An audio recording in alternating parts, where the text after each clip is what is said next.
Welcome back to the Big Blue Workshop. Today we're going to stretch a canvas. I'm actually going to build the frame and stretch a canvas over it. When I started the project, obviously I'm recording this after I did it. When I started the project, I started with a spring-loaded staple gun, the Power Shot is what it's called. I quickly learned that that was not the most efficient way to do it. $36. I got the Arrow pneumatic stapler. Lifesaver, changed my life. So you're going to see how I did that. I made plenty of mistakes. Last time I did this, I was in college in 1990 in a painting class, so it's been a while since I stretched a canvas. So I made several mistakes, but I ended up figuring it all out. It did take 2 tries. So take a look, see what you think. Click subscribe and send it to your friends. Have a great day. If you look at other videos on my channel, you'll see me do this a lot. I've found that if I need smaller dimensioned lumber like 1x2s, it's cleaner and easier to cut them out of a 2x4. I'll just take a long, clean 2x4 and rip them down to the size I need. For this, I ripped the 2x4 into 1-inch sections, so they ended up being 1 inch by 1 3/4 inches. And that made for a nice thick frame that wouldn't bow in when I tightened the canvas on it.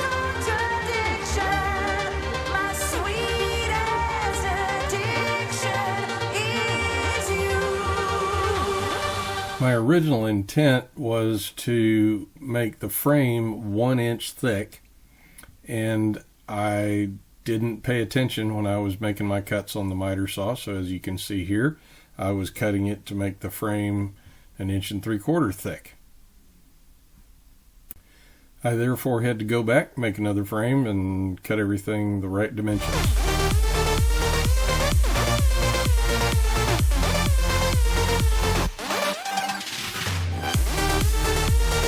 I'm one of those crazy people that trusts my miter saw to give me accurate 45-degree cuts, but in this case I wanted to be sure I had the whole frame square. So I set up my square clamp and glued the edges down on the first corner and clamped it so that I was sure my other 3 corners would be square along with it. Once I started tacking it down, I went ahead and pulled that clamp off and put a band clamp on there to just snug up all the corners.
I originally put some 45-degree braces in the corners and decided I didn't need them, so I went ahead and cut those out and just left it an open frame. Once the glue dried, I took it over to my router table. I put a 1/2 inch round over bit in my router table and just ran all the edges over it. I ran the outside edges and the inside edges. I figured that would keep it from getting too sharp on the inside or leaving any kind of lines while it was being painted on.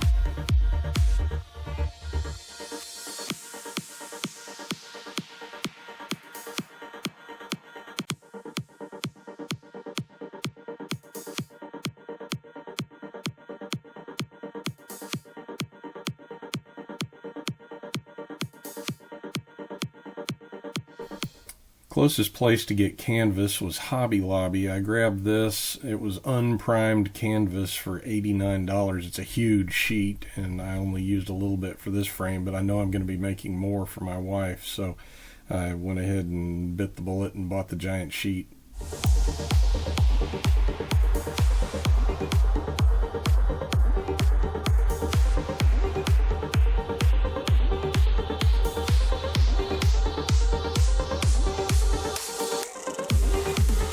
since this was the first time I actually have done this in a long time, I cut the canvas a little too large, and I made a huge mistake by stapling it to the inside edge of the canvas. But the stretching principles are the same. You put a staple in the middle of each edge, and then you work your way to the corners by putting one staple on either side of the center staple.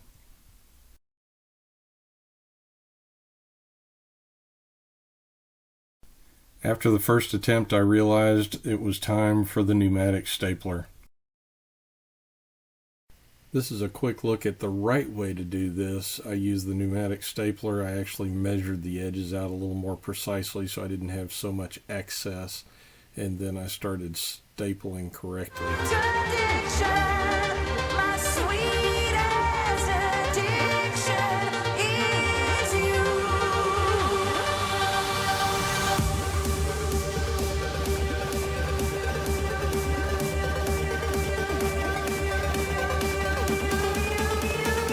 You can see here I found the rough center of each side and started stapling in the centers. I pulled it pretty tight on each center, and then as you work your way to the corners, you put one staple on either side of the staples that you've been working with so that you stretch it as evenly as possible.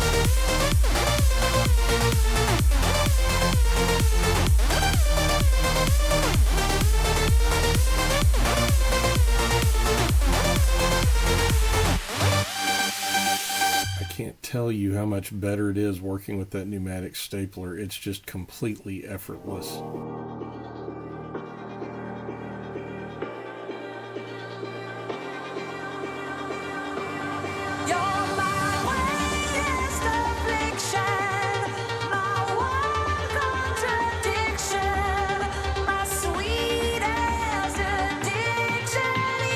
The corners on canvas aren't that tricky, but you do have to kind of go at it with a system. You have to pull one edge tight, and then you line up a 45-degree angle with the slack, and then you fold the rest of it over that 45-degree angle so that you've got a clean edge that's not going to stick out too far from the wall where it's hanging.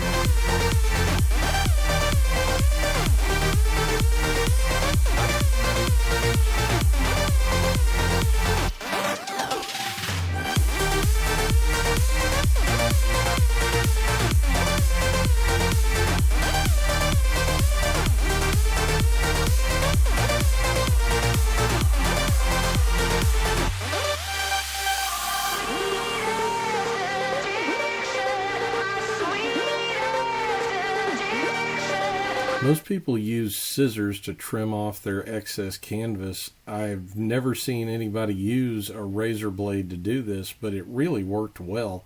I'm sure there's some special reason why you're not supposed to do this, but it's how I approached it, and it just seemed to work great.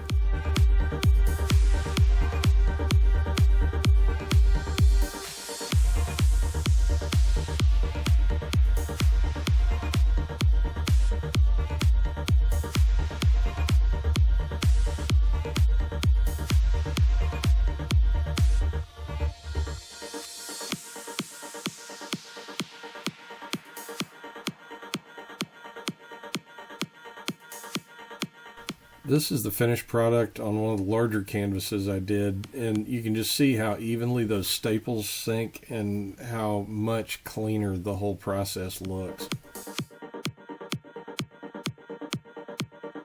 I'm making these frames for my wife's business called LW Designs. She does resin art and acrylic art, and those paintings that you see below are kind of smaller versions of this larger one she's going to do.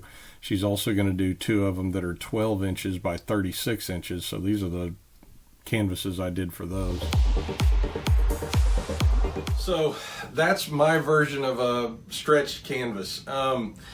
These pieces that I cut wrong, I guess, are going to get added to my scrap bin that I'll use for when I'm doing glue ups, and I'll have to use a flat piece to keep them from buckling. So these will make nice additions to that stack. Again, stay tuned for more videos, subscribe, click like, and we'll see you soon.